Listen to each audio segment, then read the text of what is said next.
trials, we're going to start our first time with using the drill press, so we need to know some safety.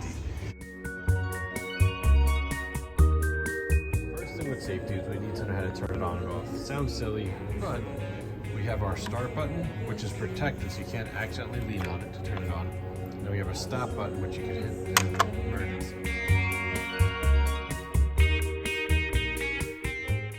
All students which will be using a spotter will be standing right here, and they're going to make sure that they can turn it on or off in case of emergency.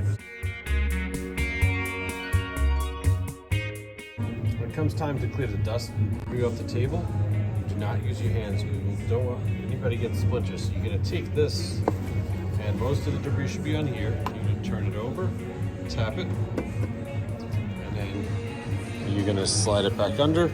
And if there's debris on the table, you're just going to use the base and slide it, push it onto the floor, to the sides, not by your feet.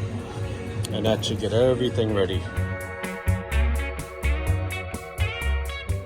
You definitely don't want to be underneath the drill bit, because the sides are okay, but down here at the bottom are two blades for the spinning action to cut through.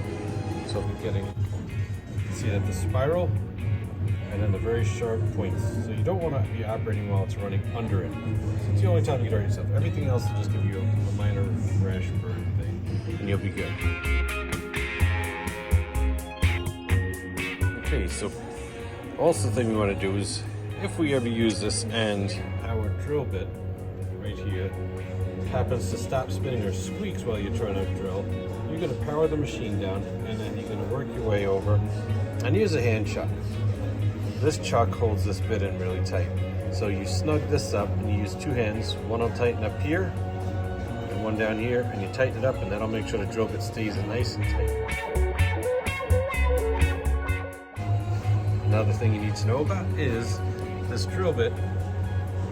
If you notice, it's all one color. If you've ever noticed this and it has like black, purple, and blue on here, then you're going to stop using the drill press, let the teacher know, so he can replace the bit with a nice sharp one.